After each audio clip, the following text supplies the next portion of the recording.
O seu direito tem um inimigo que não faz barulho, e não é a empresa e nem o advogado do outro lado, é o calendário. Enquanto você espera melhorar, espera o INSS resolver, espera a hora certa, tem um relógio correndo, e quando ele apita, acabou. Não importa o quanto o seu caso era bom. Esperar é a forma mais barata de perder um direito. Você não faz nada e o tempo faz tudo contra você. Esse é o episódio 9 da série INSS do lado, empresa do outro. Aqui a gente já viu quando a empresa responde, o que ela deve reparar, como se prova e onde isso corre. E hoje é o assunto mais simples e decisivo de todos, o tempo que você tem. Vou te dar os números que interessam e presta muita atenção nisso, porque são dois prazos diferentes e quase todo mundo confunde os dois num só. Pensa em dois relógios. O primeiro é o relógio dos 5 anos. Esse é o seu relógio do direito. Ele começa a andar lá atrás, quando o problema aparece, e te dá, em regra, 5 anos para buscar a reparação da empresa. Já o segundo relógio são os dos 2 anos,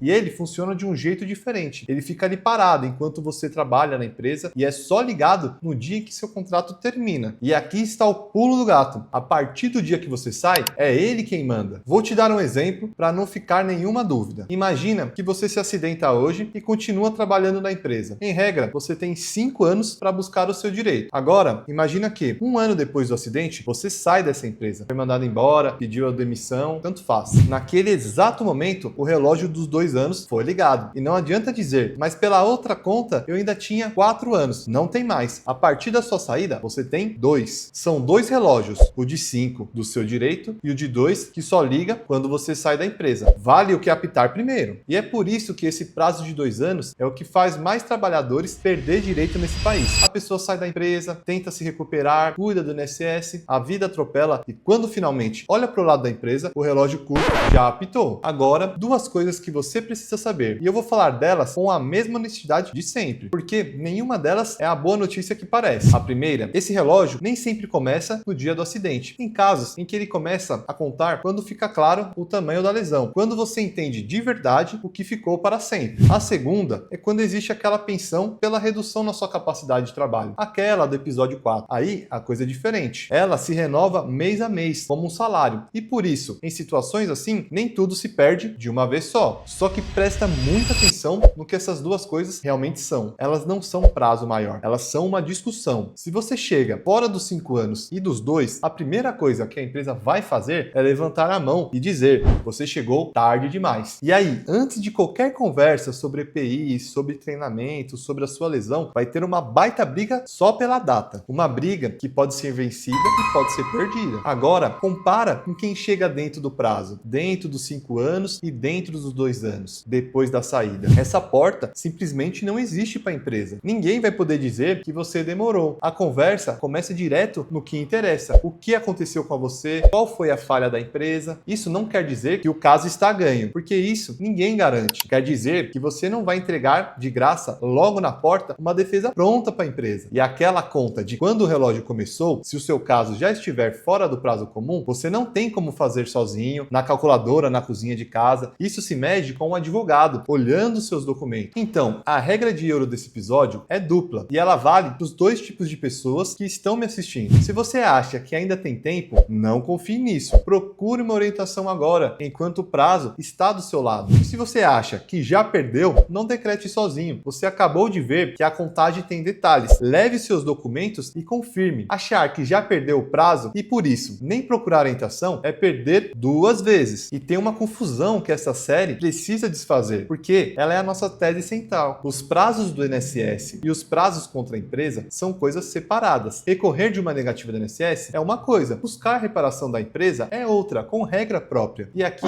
está o erro que eu mais vejo. A pessoa que passa 2, 3 anos brigando com o INSS, achando que depois resolve a parte dela da empresa. Quando finalmente olha para esse lado, o relógio da empresa já quase se esgotou. Os erros que mais fazem o tempo vencer são 3 e são simples. Primeiro, esperar o INSS terminar para depois cuidar da empresa. Os 2 correm ao mesmo tempo. Segundo, confiar em promessa da empresa. Depois a gente resolve. Quando você melhorar, a gente senta e conversa. Enquanto essa conversa boa acontece, o relógio anda a favor de quem prometeu. E o terceiro, deixar a prova envelhecer junto com o prazo. Testemunha some, empresa fecha, documento se perde. O tempo não corrói só o prazo, corrói o caso. Recapitulando bem simples, são 2 relógios. O de 5 anos, que é o seu direito, e o de 2 anos, que só é ligado quando o seu contrato termina e que a partir daí passa a mandar. Existem situações em que a contagem começa depois, ou que nem tudo se perde de uma vez, mas isso não é um prazo maior, é uma discussão que a empresa vai comprar sobre a data antes mesmo de falar sobre o seu acidente. Dentro do prazo, essa discussão nem existe. Nessa série inteira, eu falei para você entender antes de decidir. Esse é o único episódio em que eu falo da hora. Não deixe para depois. Se esse vídeo te fez olhar para o calendário, faz uma coisa por mim, comenta aqui embaixo há quanto tempo aconteceu o seu acidente. Ver esses relatos acorda muita gente que está deixando o tempo passar. Aproveita e já emenda no último episódio da série, que junta tudo, o mapa completo do seu caso, com o INSS de um lado e a empresa do outro. E o lembrete de sempre, que aqui vale em dobro. Qual prazo se aplica ao seu caso? E quando ele começa a contar, só uma análise dos seus documentos pode dizer. Por isso, procure um advogado trabalhista da sua confiança para avaliar a sua situação, sem deixar para depois. Aqui, a gente informa. A decisão é sempre sua. De um lado, o INSS. Do outro, a empresa. E você, no meio, sabendo dos dois. A gente se vê no último episódio.